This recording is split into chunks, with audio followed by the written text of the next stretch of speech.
sa araw na ito dapat ay patay na ako. Iyan ang unang pumasok sa isip ko habang nakaupo ako sa malamig na sementong sahig ng selda. Ang mga kamay ko'y nanlalamig, ang dibdib ko'y masikip, at ang tunog ng mga yapak sa pasilyo ay parang mga kampana ng kamatayan. Sa labas, may bumubulong. May naglalakad. May bumubuntong hininga. Lahat ng tunog, bawat kaluskos, ay may dalang kahulugan. Alas 5 ng umaga. Marso 15, 2019. Araw ng aking execution. Ako si Ahmad. 28 taong gulang. Isang estudyante ng engineering. Isang anak ng imam. Isang dating halimbawa ng pananampalataya sa Islam. Ngunit ngayong araw ang tingin nila sa akin ay taksil.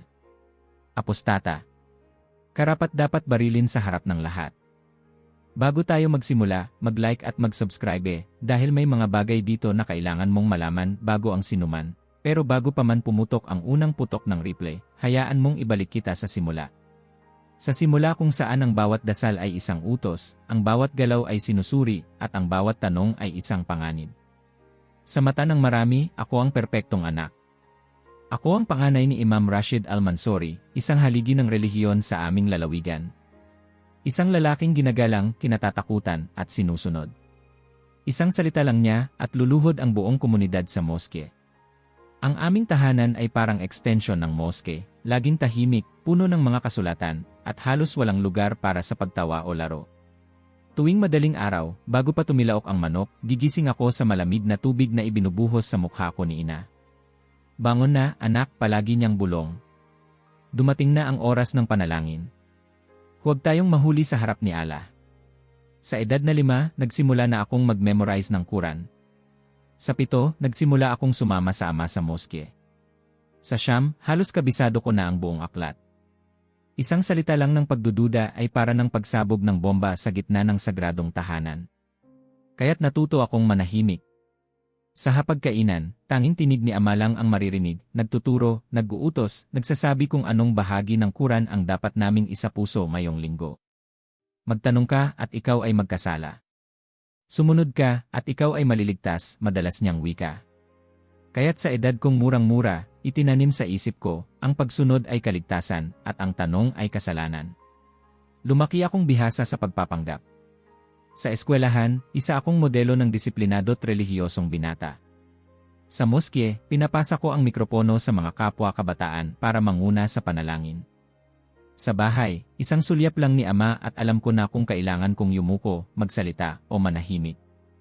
Ngunit sa loob-loob ko, may mga bagay na hindi ko maipaliwanag. Tuwing ako'y lumuluhod sa dasal, hindi ko maramdaman ang koneksyon. Ang mga salita ay parang bumabalik lang sa akin, walang buhay, walang sagot, walang kapayapaan. May mga gabi na napapatingin ako sa kisam at bulong ko sa sarili, Allah, naririnig mo ba ako? O sinasabi ko lang ito para mapansin mo? Pero hindi ko pwedeng itanong yan kahit kanino. Hindi sa moske. Hindi sa eskwela. Lalong hindi kay ama. Ang mga tanong kong iyon ay para lamang sa akin. At itinago ko sila ng malalim. Pero may isang tanong na palagi kong binabalik-balikan, bakit tila puro takot at parusa ang daan patungo sa langit? Nang pumasok ako sa universidad bilang engineering student, naisip kong baka dito ko makakahanap ng sagot sa mga tanong ko. Sa simula, naging abala ako sa mga calculus exam, mga thesis proposal, mga makinaryang kailangang i-dissect. Pero kahit gaano ako kabisi, hindi nawala ang gutom sa puso ko. Hanggang isang araw ng Oktubre 2018, habang nagbabasa ako sa isang madilim at halos abandonadong bahagi ng library, napansin ko ang isang libro na nakatago sa pagitan ng mga lumang manual. Napukaw ang atensyon ko. Hindi ko alam kung bakit. Hinugot ko ito. Ang pabalat ay balat leather, kupas na, at halatang maraming beses nang binuklat. Sa unang tingin pa lang, alam ko na, Biblia. Parang may humawak sa kamay ko at nagsabing, buksan mo. Pero sa isip ko, nag-aalangan ako. Delikado ito. Illegal. Hindi. Pero kahina-hinala. Pwedeng masira ang buong buhay ko dahil lang sa pagbuklat nito. Pero hindi ko mapigilan. Binuksan ko ang gitna. At sa eksaktong pahina, ito ang nakita ko. Sapagkat gayon na lamang ang pag-ibig ng Diyos sa sanlibutan, na ibinigay niya ang kanyang bugtong na anak, upang ang sinumang sumampalataya sa kanya ay hindi mapahamak kundi magkaroon ng buhay na walang hanggan. Juan 3:16. Hindi ako makahinga. Ang mga salitang iyon ay parang tinik na humiwa sa puso kong matagal ng matigas. Para bang sa unang pagkakataon sa buong buhay ko, may nagsabing minamahal ka. Hindi dahil mabait ka. Hindi dahil mabuti ka. Minamahal ka lang. Basta. Wala pang isang minuto, isiniksik ko ang Biblia sa ilalim ng mga libro ko at lumabas ng library na parang may bumubulong sa akin sa bawat hakbang. Lumingon-lingon ako. Baka may nakakita. Baka may nakahalata. Pag-uwi ko sa dorm, binuksan ko ang Biblia sa ilalim ng liwanag ng cellphone ko. Bawat pahina, bawat kwento, bawat salita ni Jesus, parang tubig sa uhaw kong kaluluwa. Lumapit kayo sa akin, kayong lahat na pagod at nabibigatan, at kayo'y aking bibigyan ng kapahingahan. Doon ako unang umiyak ng totoo. Hindi bilang relihiyoso. Hindi bilang Muslim. Kundi bilang tao na pagod. Sobrang pagod. At sa gabi rin yon, nagsimula ang doble kong buhay. Sa umaga, ako pa rin si Ahmad, ang leader sa moske ng universidad, ang anak ng imam, ang masipag na estudyante. Pero sa gabi ako si Ahmad na nagbabasa ng Biblia. Nakaluhod. Umiiyak. Nagtatanong. Umaasa. Umiibig sa isang Diyos na hindi kailanman itinuturo sa akin, isang Diyos na hindi nananakot, kundi nagmamahal. At sa bawat gabing lumilipas, lalo akong lumalalim sa pananampalatayang ito. Mas lumalapit ang presensya ng Diyos. Mas lumilinaw ang boses niya sa puso ko. Hindi ko pa siya kilala ng lubusan pero alam kong siya'y totoo. Say Jesus. 3 buwan akong nabuhay sa pagitan ng dalawang mundo. Tuwing Ramadan, nag-aayuno ako ng masigasig. Pinupuri ako ng mga kaklase ko. Masigasig ka talaga, Ahmad, sabi ng isa kong professor. Napakadisiplinado mong lalaki, ani pa ng isa. Umiti ako. Pero sa likod ng ngiti ko, isang tinig ang bumubulong, hanggang kailan mo matatago ang totoo. Isang hapon ng Enero 2019, wala si Hasan, kasama ko sa kwarto, kaya nagbasa ako ng mas maaga. Binuksan ko ang Biblia, inilatag ito sa desk, at sinimulan kong basahin ang Roma Kabanata 8. Sa labas ng selda, may marahang tunog ng pihitan ng doorknob. Pumasok si Hasan. Nagkatinginan kami. Ang kanyang mga mata, mula sa pagod, ay naging matalim. Tila baga sa isang iglap, nagbago ang lahat. Ang Biblia ay nasa harapan ko. At ang oras ng paghuhukom ay dumating. Tumayo ka ng tuwid, Ahmad. Tinitignan ka ng buong komunidad. Boses iyon ng aking ama, si Imam Rashid Al-Mansuri, sa gitna ng sermon ng Biyernes. Ako'y nasa harap, nakaupo sa likod ng mga matatanda, habang nakasuot ng puting panalangin na kasuotan, at kahit hindi siya sumigaw, ang bigat ng kanyang tinig ay bumagsak sa dibdib ko. Walang ibang batang lalaki ang pinapayagang umupo sa harap, malapit sa pulpito. Ako lang. Ako ang anak ng imam, ang tagapagmana, ang simbolo ng disiplina, ang produkto ng tamang pagpapalaki. Hindi ako dapat madapa. Hindi ako pwedeng magkamali. Lahat ng kilos ko, tinitimbang. Pagka-uwi namin, tumingin siya sa akin sa likod ng kanyang tsaa. Nang binanggit ko ang tungkol sa kabanalan, hindi ka tumango. Bakit? Wala akong maisagot. Huwag kang maging mahina, anak, dagdag niya. Ang isang leader ng pananampalataya ay laging nagpapatotoo, kahit sa kilos lang ng kanyang mata. Sa amin, kahit mata mo may pananagutan. Sa bahay namin, walang lugar para sa sigaw ng mga bata, para sa pagbibiruan, para sa kwentong walang kabuluhan. Si ina ay laging nakayuko, nagsusulat ng mga resitasyon ng Quran sa mga notebook habang nagluluto. Hindi siya lumalabas ng mag-isa. Hindi rin siya umiimik kung wala si ama. Ako ang kanyang unang anak, at sa katahimikan ng bawat hapunan, nararamdaman ko ang kabigat ng inaasahan nila sa akin. Walang sinasabi, pero malinaw, ako ang susunod sa yapak ni Imam Rashid. At kung ako ay lilihis, buong pamilya ang mapapahiya. Sa bawat kanto ng komunidad, naroon ang mga matang nakamasid. Ahmad, nakita ka namin kahapon sa palengke. Anong binili mo? Ahmad, bakit hindi ka kasama ng ama mo sa moske kaninang madaling araw? Ahmad, narinig ko hindi ka nag-amen sa huling bahagi ng panalangin. Lahat ng bagay, kahit maliit, may bigat. Sa amin, ang tahimik ay hindi ligtas, ito ay pinaghihinalaan. Kaya natuto akong maging mapagmatsyag, maging palaging handa. Ang bawat galaw ko ay may kalkulasyon, bawat sagot ko ay may layuning protektahan ang imahe ng pamilya. Pero ang loob ko tahimik na kumikirot. Bata pa lang ako, nakikita ko na ang kaibahan. Kapag tinanong ko si ina kung bakit hindi siya pwedeng lumabas, sinasabi lang niya, ganyan talaga, anak. Kapag tinanong ko si ama kung bakit maraming ayaw sa ibang relihiyon, ang sagot niya, dahil sila ay bulag sa katotohanan. Ngunit isang tanong na minsang nasambit ko noong 8 taon pa lang ako ang hindi ko makakalimutan. Ama, mahal ba tayo ni Allah? Tumigil siya sa pagbabasa, tumingin sa akin, at malamig na tumugon, ang tanong ay, minamahal mo ba si Allah? Hindi siya obligadong mahalin ka, pero ikaw, obligadong sumunod. Simula noon, hindi ko na muling tinanong. Pero ang tanong ay nanatili. Tahimik. Nakabaon. Naghihintay. Pagdating ko sa high school, ako'y mas pinahanga pa ng lahat. Mataas ang grado, laging nasa harap sa klase, bihasa sa Arabic, mahusay magsalita. Sa bawat patimpalak ng Quranic recitation, ako ang panalo. Kapag may bisita sa moske, ako ang unang ipinakikilala ng ama ko. Ito ang anak kong si Ahmad. Tagapagmana ng aking pananalig. Pero kahit paulit-ulit nilang sabihing ako ang si pride ng pamilya, wala akong maramdamang pagmamalaki sa sarili ko. Ang nararamdaman ko ay takot. Takot na bumagsak. Takot na mahuli sa dasal. Takot na mahuli sa tanong. Takot na isipin ng ama ko na ako ay mahina. Kahit sa panaginip, naririnig ko ang tinig niya. Ang kahinaan ay kasalanan. Ang duda ay pagsuway. Kaya sa kolehiyo, nang makapasok ako sa kursong engineering, nagpa siya akong mas lalo pang pagbutihin ang imahe ko. Ako si Ahmad, estudyanteng cum laude, tagapanguna ng Muslim Student Society, tagapayo sa mga freshman tungkol sa disiplina at pananampalataya. Ako ang nagpapaliwanag sa mga bagong pasok kung paano tamang magsagawa ng wudu. Ako ang unang pumapasok sa prayer room. Ako rin ang huling umaalis. Ahmad, dapat kang maging sheikh balang araw, sabi ng isang propesor habang tinatapik ako sa balikat. Ang katalinuhan mo at ang puso mo para kay Allah bihira yan. Umiti ako. Bumuntong hininga ako. Ngunit ang puso ko palaging tahimik.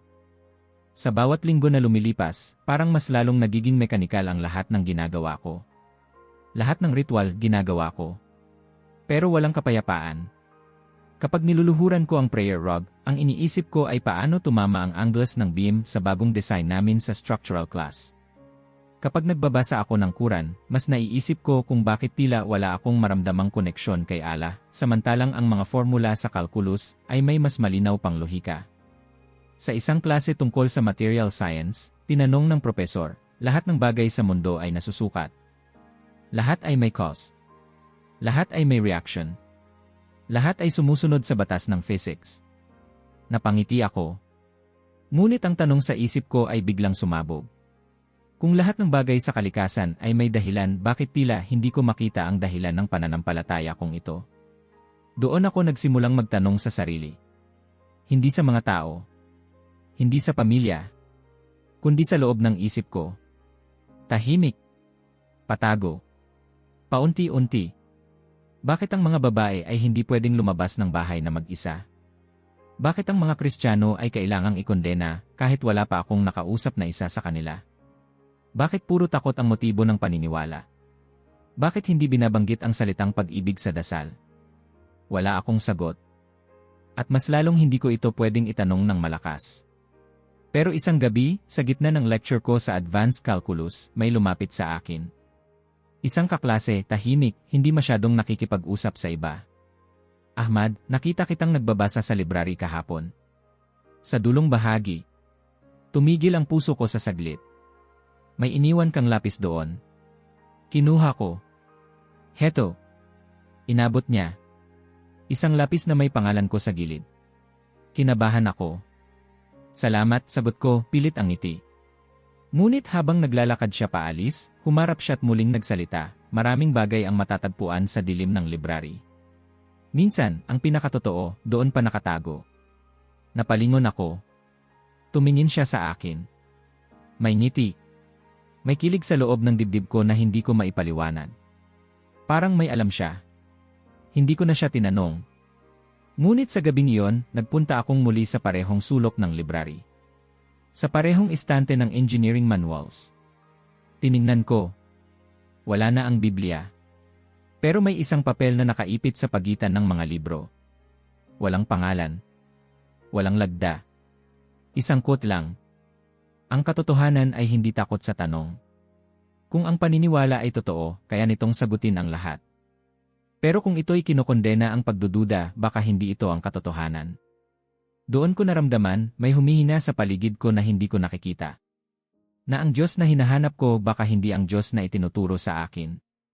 At doon nagsimulang mabuo ang lakas ng loob para muling hawakan ang Bibliang minsan ko nang binuklat. Hindi ko na inasahan pang babalik ako sa mismong lugar na yon. Ngunit para bang may humihila sa akin tuwing gabi, patungo sa lumang sulok ng library, sa lugar kung saan ang liwanag ay maputla, ang hangin ay may alikabok, at ang katahimikan ay masyadong malalim na para bang may itinatago. Nasa ikatlong palapag ako, malapit sa mga lumang manual ng engineering na halos wala nang bumabasa. Ang mga estante ay malalalim at siksikan, at sa pinakalikod, sa isang siwang na hindi kayang abutin ng ordinaryong tingin, naroon iyon. Isang libro. Makapal. May takip na balat.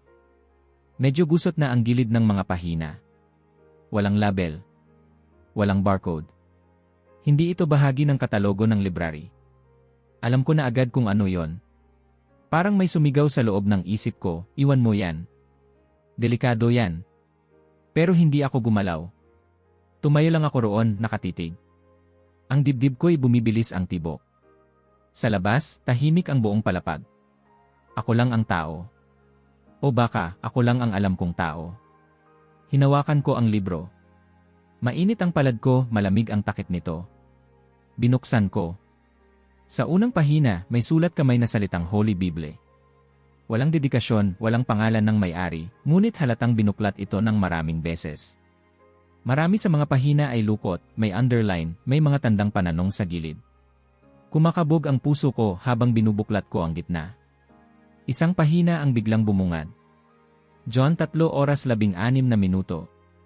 Sapagkat gayon na lamang ang pag-ibig ng Diyos sa sanlibutan, kaya't ibinigay niya ang kanyang bugtong na anak, upang ang sinumang sumampalataya sa kanya ay hindi mapahamak, kundi magkaroon ng buhay na walang hanggan. Parang may sumabog sa loob ng dibdib ko. Tumayo ang mga balahibo ko. Paano possible to? Sa buong buhay ko, hindi ko pa narinig ang mga salitang ganito. Hindi sa moske. Hindi sa mga talumpati ni Ama. Hindi sa Quran. Pag-ibig. Walang kondisyon. Buhay na walang hanggan. Hindi bilang gantimpala sa mabuting gawa, kundi bilang regalo sa sinumang maniniwala. Napaupo ako. Hindi ko na kinaya. Pakiramdam ko'y may nilalantad ang mga salitang iyon, isang bahagi ng puso kong matagal ng tulog. Parang may kumakatok sa loob at sa unang pagkakataon, handa na akong magbukas.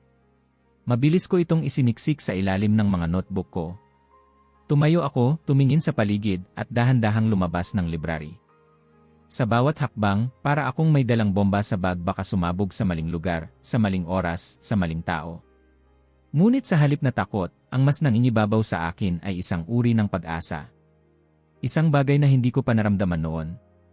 Hindi ito saya. Hindi ito aliw. Ito ay pagkagutom. Pagka-uwi ko sa dorm, walang ibang tao. Si Hasan ay nasa klase pa. Isinara ko ang pinto, isinuksok ang bintana, at inilabas ang Biblia mula sa bag. Umupo ako sa sulok ng kwarto, pinatay ang ilaw, at sa ilalim ng ilaw ng cellphone ko, binasa ko ang unang bahagi ng Mateo. Ito ang talaan ng lahi ni Jesucristo. Natawa ako ng bahagya. Anong klaseng simula to? Mga pangalan? Ngunit habang binabasa ko, parang unti-unti akong hinihila ng kasaysayan. Naroon sina Abraham, David, ang mga propeta. Mga pangalang kilala ko. Pero may bago, hindi lang ito kasaysayan, ito ay kwento ng Diyos na bumababa para makisama sa tao. Hindi ako tumigil. Bawat gabi, naghihintay akong makatulog si Hasan, saka ako bumabangon ng tahimik, kinukuha ang Biblia sa ilalim ng kutson, at binubuklat ito sa dilim. Sa umpisa, 1 o 2 pahina lang. Pero habang lumilipas ang mga gabi, hindi ko na mapigil. Nakilala ko si Jesus. Hindi si isa na propetang binanggit sa Islam. Hindi si Jesus na bahagi lang ng kwento ng ibang relihiyon, kundi isang Jesus na lumalapit sa mga makasalanan, na gumagawa ng himala hindi para ipagyabang ang kapangyarihan niya, kundi para ipakita ang kanyang puso. Lumapit siya sa mga ketongin. Hinawakan niya ang mga itinuturing na marumi. Pinagaling niya ang mga babae, ang mga bata, ang mga hindi tanggap ng lipunan. At sa bawat talata, may isang tinig na pabulong sa akin, ito ang Diyos na matagal mo nang hinahanap. Sa araw, ako pa rin ang parehas na Ahmad. Maayos. Mapagkumbaba. Namumuno sa dasal. Tumatawa sa tamang pagkakataon. Gumagalaw ng may takot sa ama ko at sa Diyos na tinuro sa akin. Pero sa gabi, unti-unting nabubuo ang panibagong ako. Tahimik. Nakaluhod. Nananabik. Umiibig. Walang nakakaalam. Walang nakakahalata. Isang gabi, habang nagbabasa ako ng Lukas, may bahagi roon na pinukaw ako. Hindi ko kayo tinatawag na alipin, kundi kaibigan. Napahawak ako sa bibig ko. Kaibigan. Ang Diyos? Kaibigan ko. Sa Islam, ang Diyos ay malayo. Mataas. Hindi pwedeng lapitan. Isa kang alipin at dapat mong sundin, walang tanong, walang kondisyon. Ngunit dito, isang Diyos na bumababa. Isang Diyos na nakaupo sa tabi ng mga tao. Isang Diyos na umiiyak kasama nila. Napaisip ako, kung ito ang Diyos, bakit hindi siya ang tinuro sa akin? Habang lumalalim ang mga gabing binabasa ko ang Biblia, unti-unti rin akong nagbabago. Hindi agad. Hindi dramatiko. Ngunit may mabigat na bumibitaw sa akin. Sa tuwing nananalangin ako kay Jesus, hindi ito scripted. Hindi ito ritual. Wala akong sinusundang oras, direksyon o posisyon. Isa lang itong usapan. Ako at ang isang Diyos na, sa unang pagkakataon sa buong buhay ko, nararamdaman kong nakikinig. Isang gabi, bigla akong naluha. Walang dahilan. Walang drama.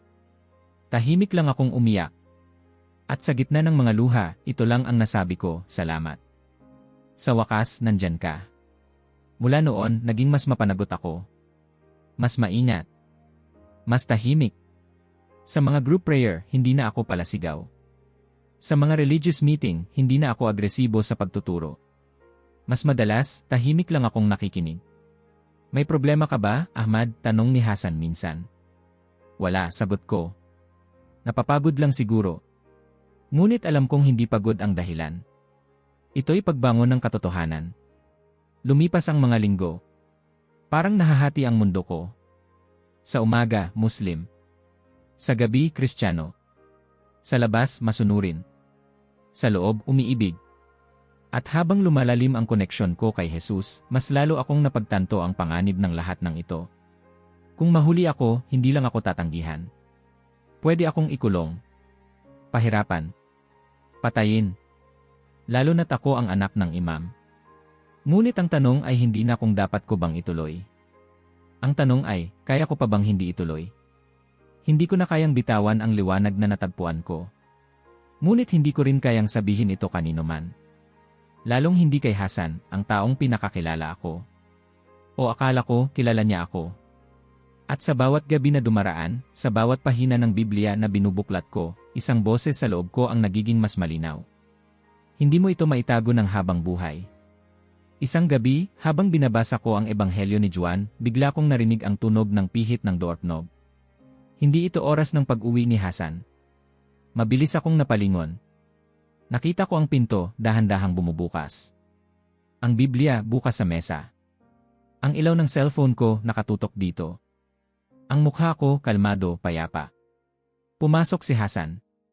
Nagtama ang mga mata namin. Tumigil ang oras. Tumigil ang oras. Nang magtama ang mga mata namin ni Hasan, para bang bumagsak ang buong mundo sa isang kisap mata. Nakahawak pa rin ako sa Biblia. Nakatutok pa rin ang liwanag ng cellphone sa mga salita ni Jesus. Ang mukha ni Hasan ay nanigas. Ang paghina niya biglang naging mabigat. Anong ginagawa mo? Tanong niya. Hindi siya sumisigaw. Ngunit ang boses niya ay parang kutsilyong dumaan sa balat ko. Binabasa ko lang ang sagot ko, halos bulong. Napansin kong tumingin siya sa pahina. Alam niya kung anong libro iyon. Hindi mo na kailangang sabihin.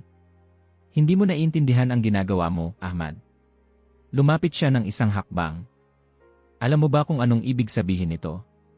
Tumango ako. Alam ko. Ilang segundo kaming parehong tahimik.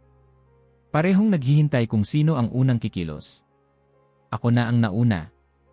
Marahan kong isinara ang Biblia at itinabi. Ayokong makipagtalo, Hasan.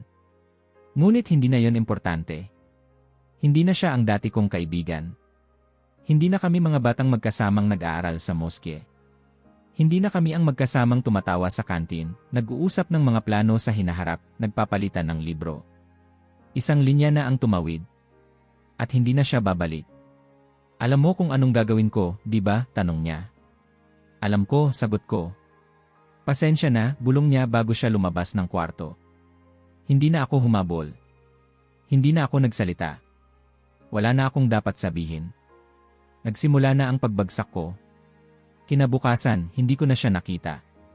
Wala siya sa klase. Wala siya sa moske. Wala rin siya sa dorm. Ngunit noong bandang 2:00 ng hapon, habang nasa loob ako ng silid-aralan, may dumating na 3 lalaki sa uniforme. Hindi sila taga-campus. Hindi rin sila pulis.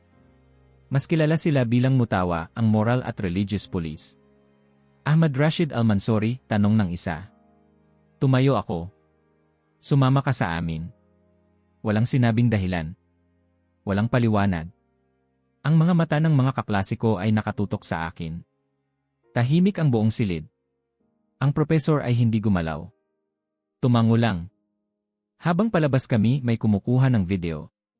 May nagtatanong ng anong ginawa niya. May isang boses sa likod ang sumigaw, apostata ba siya? Wala pa akong nasasabi. Wala pa akong naipagtanggol. Pero tapos na ang hatol sa mata ng publiko. Pagdating namin sa labas, ipinasok ako sa itim na van. Sa loob, walang upuan. May bakal sa gilid. Isa sa kanila ay tinakpan ng ulo ko ng itim na tela. Doon ko narinig ang unang salita, nagbabasa ka raw ng Biblia. Hindi ako sumagot. Gusto mo bang ikaila? Tahimik ako. Ang bawat segundo sa loob ng sasakyan ay parang taon. Ang init. Ang kaba. Ang katotohanang wala na akong kontrol. Ang buhay ko, sinimulan ng hilahin pababa, patungo sa kung anuman ang darating. Pagdating sa presinto, hindi na ako iniharap sa abogado. Hindi rin ako pinapirma ng papel. Wala akong karapatang umangal.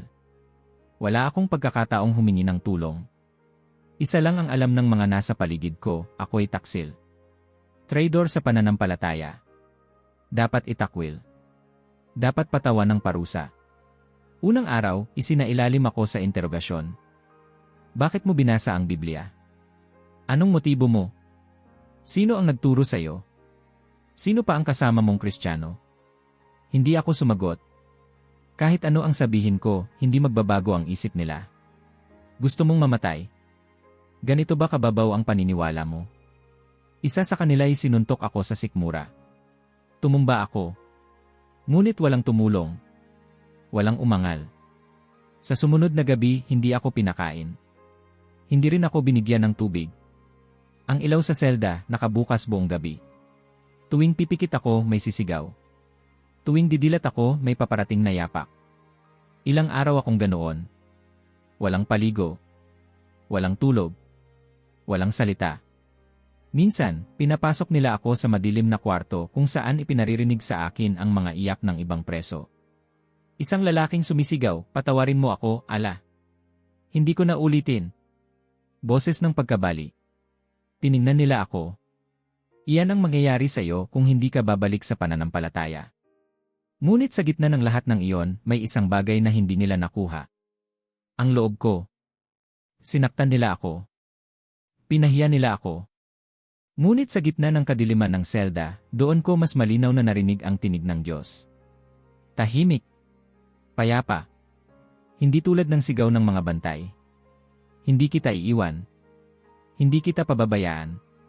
Kahit hindi ko hawak ang Biblia, kabisado ko ang ilang talata. Inuulit ko sa isip ko tuwing gabi habang nakayuko sa sulok ng selda. Ang Panginoon ay aking pastol. Hindi ako magkukulang. Bawat salita, parang apoy sa lamig ng bakal na pader. Isang gabi, binuhusan ako ng malamig na tubig at pinilit manalangin ayon sa Islam. Sabihin mo ang shahada, utos nila. Sabihin mo na walang ibang Diyos kundi si Allah at si Muhammad ang kanyang propeta. Hindi ako gumalaw. Sinampal nila ako. Pinatumba. Inangat ulit. Sabihin mo. Hindi ko na siya pwedeng itakwil, mahina kong sagot. Hindi na sila umimik. Isa sa kanila ang lumabas. Isa ang nanatili. Nakatingin lang. Hanggang sa bumulong siya, mamamatay ka dito, Ahmad. Pero hindi bilang bayani. Bilang basura. Hindi ako sumagot. Ngunit sa loob-loob ko, may ibang tinig na sumisigaw. Mas mapalad ang inuusig dahil sa katuwiran, sapagkat kanila ang kaharian ng langit. Lumipas ang mga araw. Hindi ko na alam kung anong petsa. Hindi ko na alam kung ilang araw na akong nakakulong. Hindi ko na rin kilala ang sarili kong itsura. Ngunit may dinala silang balita. Maghahanda ka. Isasampa na ang kaso mo. At may parusang kamatayan sa apostasya. Tahimik ako. May gusto ka bang huling hiling? Tumingin ako sa kisam ng selda. Gusto ko lang ng isang gabi pa. Isang gabi na kasama siya. Siya. Si Jesus. Tumawa ang bantay. CJ. Humiling ka sa kanya. Tignan natin kung makakalabas ka pa rito. Pagkawala niya, inilapat ko ang likod ko sa malamig na pader. Sa dilim ng kwartong gustong bumura sa pagkatao ko, sa pader na basang-basa sa pawis at dugo, doon ko ipinikit ang mga mata ko. At sa likod ng katahimikan, may liwanag. Hindi ko alam kung tulog ako o gising. Ngunit may kamay na dumampi sa balikat ko. At may tinig na muling bumulong. Hindi dito nagtatapos ang kwento mo. Sa kwartong ginawa para sirain ako, doon ko siya mas nakilala. Sa lugar kung saan lahat ay kinuha sa akin, doon niya ako pinuno. Sa gitna ng impyernong gusto nilang itanim sa akin, naroon ang langit. At alam kong darating ang araw, sa hindi ko alam kung kailan, na hindi na ako mananatiling tahimik. Ngunit may isang bagay na tiyak. Ang sikreto ko, hindi na sikreto. At sa labas ng selda kong ito, may mga taong naglalakad, may mga pader na may tainga, at may mga matang matagal nang nakamasid. Dumaan ang gabi na walang tulog. Sa loob ng selda, ang katahimikan ay parang martilyo sa kaluluwa. Wala nang iyak. Wala nang pagtutol. Wala nang tanong.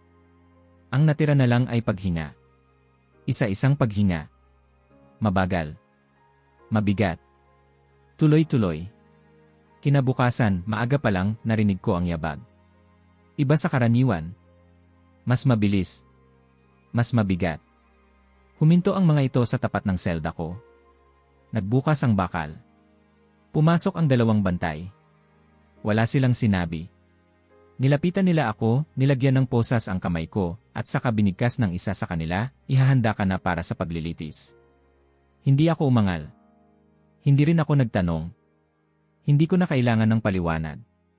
Bawat hakbang palabas ng piitan ay parang palabas ng sarili kong bangkay. Ang mga mata ng ibang mga bilanggo ay nakatutok sa akin. May ilang yumuko. May ilang tumalikod. Pero ramdam ko, lahat sila, alam na kung anong uri ng hatol ang nasa dulo ng daang ito. Nang isakay ako sa sasakyan, walang salita. Tanging ang tunog lang ng makina at ang pagkikiskisan ng mga bakal sa posas ko ang naririnig. Hindi ako tinakpan. Hindi ako tinapalan. Nilantad nila ako sa liwanag ng araw, at sa bawat kanto ng daan patungong korte, may mga mata na napapatingin. Parang parade ng isang patay na buhay. Pagdating sa gusali, sinalubong kami ng dalawang lalaki na nakasuot ng puting balabal. Matatanda. Matatapang ang tingin. Sa likod nila, may isa pang lalaking mas bata, suot ang itim na Amerikana, siya ang taga-usig.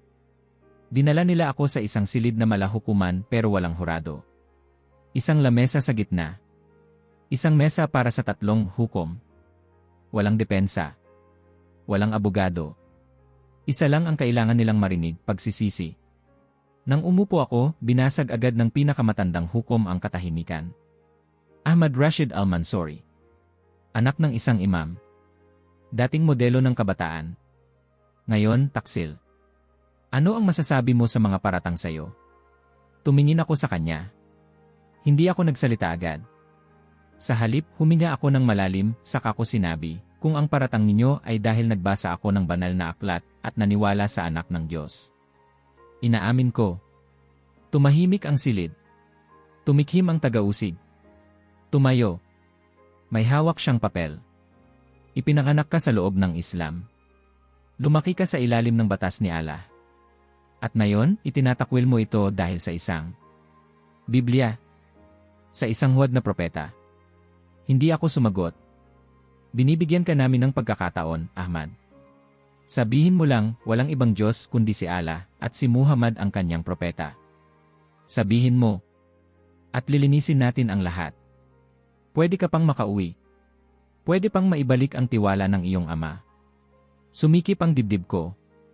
Parang may bolang tinik na naipit sa lalamunan ko. Pero habang nakatitig ako sa kanya, biglang pumasok sa isipan ko ang mga salitang nabasa ko isang gabi sa dilim ng selda. Kung ikahihiya mo ako sa harap ng tao, ikahihiya rin kita sa harap ng Ama sa langit. Hindi ko kayang itanggi si Jesus. Hindi ko po kaya. Hindi ko na siya pwedeng itakwil. Tumayo ang pinakabatang hukom. Galit ang mukha. Isa kang kahihiyan sa pangalan ng iyong ama. Sa buong komunidad. Isa kang maruming talangka sa loob ng katawan ng lipunan. Nagkakatinginan sila. Ang pinakamatanda sa kanila ay kinuha ang isang papel, nilagdaan ito, saka sinabi. Ikaw ay hinatulan ng kamatayan sa pamamagitan ng firing squad. Ang petsa ng iyong pagsasakatuparan, ika-15 ng Marso, taong 2019. Ibinaba niya ang papel. Tumayo silang lahat. Umalis nang hindi lumilingon. Ako, naiwan sa gitna. Nakaposas. Walang abogado. Walang saksi. Walang pamilya. Paglabas ko ng korte, hindi na ako inalalayan. Hindi na ako tinabunan. Dinala ako pabalik sa selda, ngunit sa ibang pasilyo. Mas makitid. Mas madilim. Ito na ang selda ng mga hinatulan. 30 días. 30 araw ng paghihintay sa sariling kamatayan. Ang unang gabi, hindi ako kumain. Hindi ako natulog. Nakaupo lang ako sa sulok, nakatingin sa kisam, inuulit-ulit sa isip ko, ako ay mamamatay. Ako ay mamamatay. Pero sa gitna ng pagkabali, may dumaan na tanong sa isipan ko. Kung hanggang dito na lang ang buhay ko, anong gagawin ko sa natitirang 30 araw? Isang sagot lang ang pumasok. Kung 30 araw na lang ang meron ako, gusto kong gamitin ang bawat isa sa kanila para makilala pa lalo ang nagbigay sa akin ng buhay na walang hanggan. At sa gabi rin yon, sa gitna ng lamig ng pader at katahimikan ng kulungan, binigkas ko ang unang panalangin ko bilang taong tunay na malaya. Ang oras sa selda ng mga hinatulan ay hindi sumusunod sa normal na galaw ng mundo. Walang araw, walang gabi, tanging ang pader, ang bakal, at ang kaluskos ng mga bantay sa pasilyo. Dito, bawat segundo ay bumibigat. Bawat tunog ay tila hudyat na maaaring ito na. Bawat paghinga ay posibleng huli na. Ngunit kakaiba ang nangyari sa akin. Sa halip na mas lalong matakot habang papalapit ang takdang araw, pakiramdam ko'y parang may kumakalas sa loob ko. Parang bawat araw ay hindi pagkabulok kundi paglalim. Hindi pagguho kundi paglalapit. Hindi patungo sa kamatayan, kundi sa isang tahanan na hindi ko pa nakikita, pero tiyak kong totoo. Sa unang linggo, tahimik ako. Tinitignan ko lang ang mga dumadaan sa pasilyo. Ang mga bantay ay bihasa na sa pananakot. Iba't ibang taktika. May tatayo lang sa harap ng selda, tititig, tatawa. May magbubulalas ng mga pananakot. Handa ka na ba? Malapit na yon. Masakit yon. Wala kang kawala. Hindi ako kumikibo. Pero sa gabi, kapag tahimik na ang lahat, bigla akong gigising sa gitna ng liwanag na hindi galing sa ilaw ng kulungan. Isang gabi, habang nakahiga ako sa sementong sahig, parang may malamig na hangin na dumaan sa gitna ng selda. Tumayo ang balahibo ko. Napaupo ako. Sa harap ko, may liwanag na unti-unting lumilinaw. At mula roon, isang figura ang lumitaw. Hindi siya madaldal. Hindi rin nakakasilaw. Simple lang, nakasuot ng puti, may sugat sa mga palad, at ang mga mata niya, hindi mo masusukat. Hindi niya kailangang magsalita. Nang magtagpo ang mga mata namin, alam ko na agad, siya yon. Si Jesus. Tumayo ako, nanginginig. Panginoon, Ngumiti siya. Nilapitan ako. Walang yabang, walang galit, walang sermon. Isang presensya lang na sapat ng balutin ang buong kulungan ng kapayapaan. Lumapit siya. Inabot ang kamay ko. Hindi ka nag-iisa. Pagkatapos noon, naglaho siya. Walang tunog. Walang drama. Ngunit ang init ng kamay niyang dumampi sa akin ay hindi nawala buong gabi. Kinabukasan, isang lalaking matanda ang dinala sa selda sa tabi ko. Nakilala ko siya agad. Si Imam Khalid, matagal ng kaibigan ng ama ko. Isa sa mga naging guro ko sa Quran noong bata pa ako. Malaki ang tiyan, mahaba ang balbas, pero ang boses ay laging mahinahon. Ahmad, bungad niya. Anak ng aking kapatid sa pananampalataya. Tumango ako. Alam mo bang hindi pa huli ang lahat? Ang awa ni Allah ay mas malawak pa sa dagat. Isang dasal lang at ikaw ay mapapatawad. Hindi ako sumagot. Bakit mo isinuko ang lahat para sa isang huwad na propeta? Tanong niya, hindi na mahinahon. Si Jesus ay tao. Propeta. Ipinanganak ng birhen, pero hindi anak ng Diyos. Alam mo yan. Itinuro ko yan sa'yo. Humina ako ng malalim. Imam, hindi ko siya isinuko. Siya ang tumawag sa akin.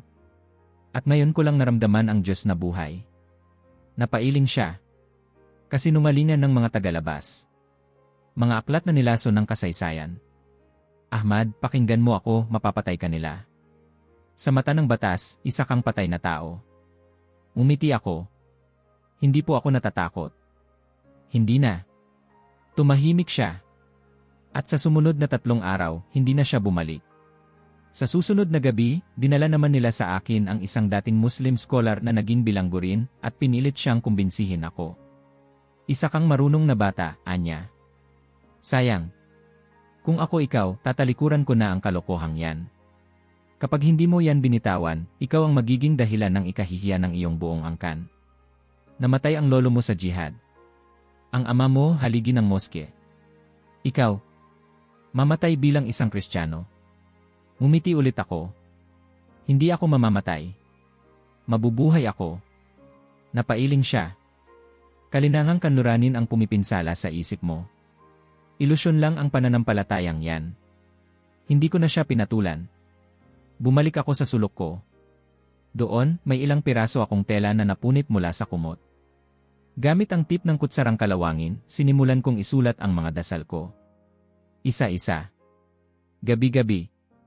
Panginoon, kung kailan mo gustong tapusin ito, ako'y handa. Ngunit habang humihina pa ako, itanim mo sa puso ko ang kapayapaan na walang makaagaw. Panginoon, patawarin mo ang mga humatol sa akin. Hindi nila alam ang tunay mong mukha. Panginoon, kung tatapusin na ang buhay na ito, dalhin mo ako sa lugar kung saan wala ng sakit. Sa mga oras na yon, hindi ko na hinihintay ang milagro. Hindi ko na hinihiling na makalabas. Hindi ako handang mabuhay. Handa na akong umuwi. Ang selda ay hindi na bilangguan. Isa na itong altar. Ang pader ay hindi na hadlang. Isa na silang saksi. Ang hangin ay hindi na amoy kalawang. Amoy panalangin na. Hanggang dumating ang huling gabi. Marso 14 na. Isang gabi bago ang nakatakdang araw ng aking kamatayan. Tahimik ang gabi. Walang sigaw. Walang bantay sa pasilyo. Para bang may humawak sa buong kulungan at pinatahimik ito. Tahimik din ang puso ko. Tahimik ang isip ko. Pumikit ako. At muli may liwanag. Ngunit ngayon mas maliwanag. Mas malapit. Dumilat ako. Siya. Hindi sa panaginip. Hindi sa pangitain. Siya talaga. Nakaupo sa tabi ko. Nakasandal sa pader. Ang mga sugat sa kanyang palad ay naroon. Ang mukha niya ay hindi artista. Hindi santo. Isa lang siyang tao, ngunit ang presensya niya ay mas makapangyarihan kaysa sa buong sistema. Panginoon, Ngumiti siya. Narito ako. Hindi ko alam kung anong dapat kong sabihin. Umiiyak na ako.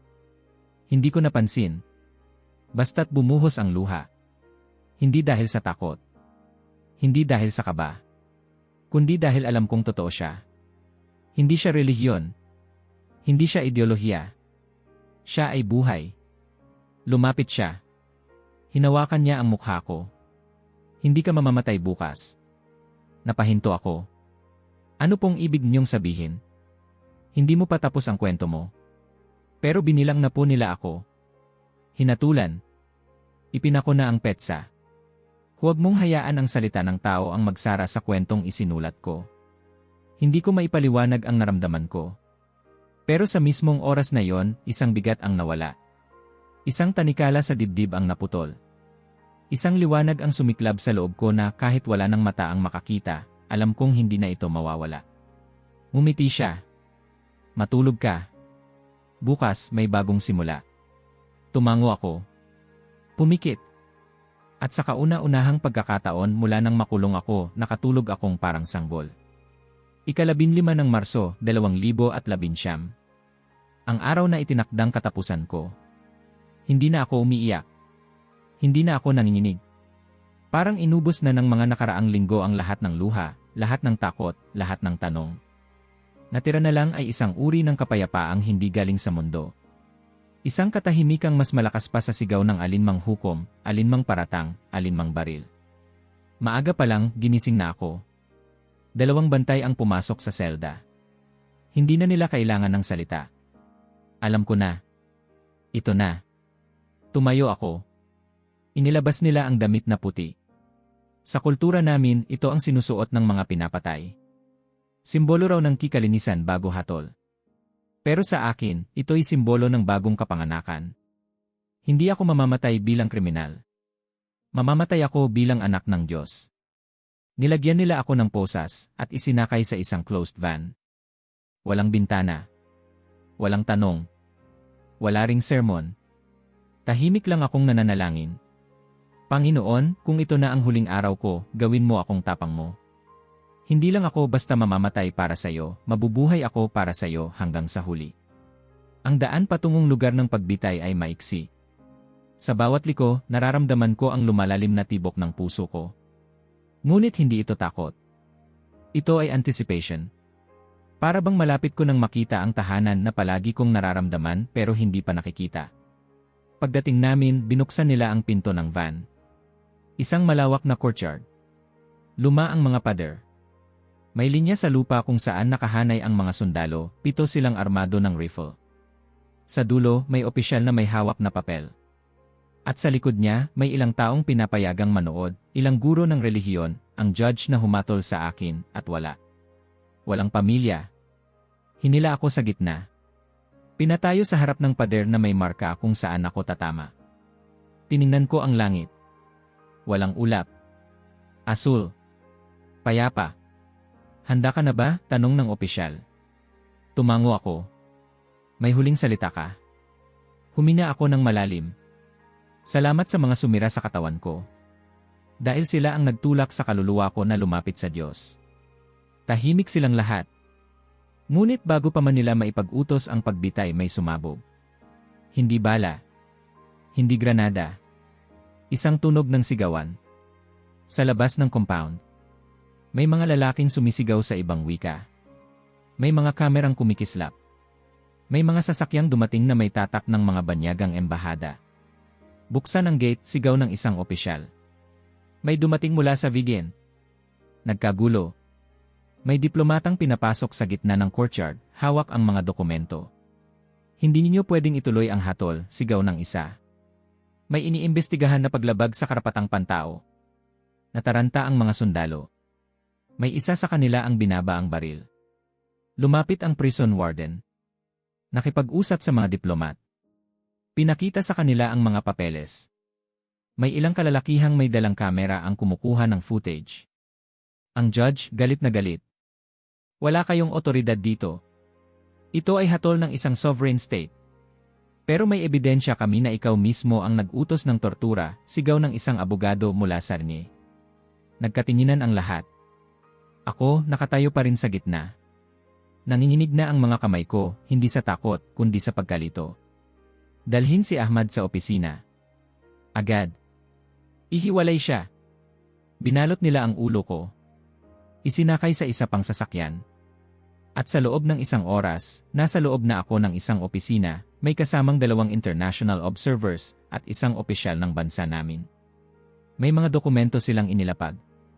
Ahmad Rashid, anila, kami ay humihingi ng tawad.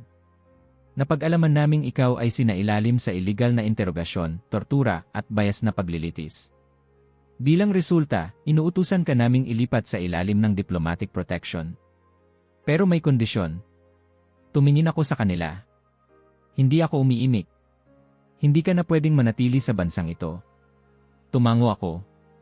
Deportation. Effective immediately. Sa loob ng 6 na oras, nilagdaan ang mga papel.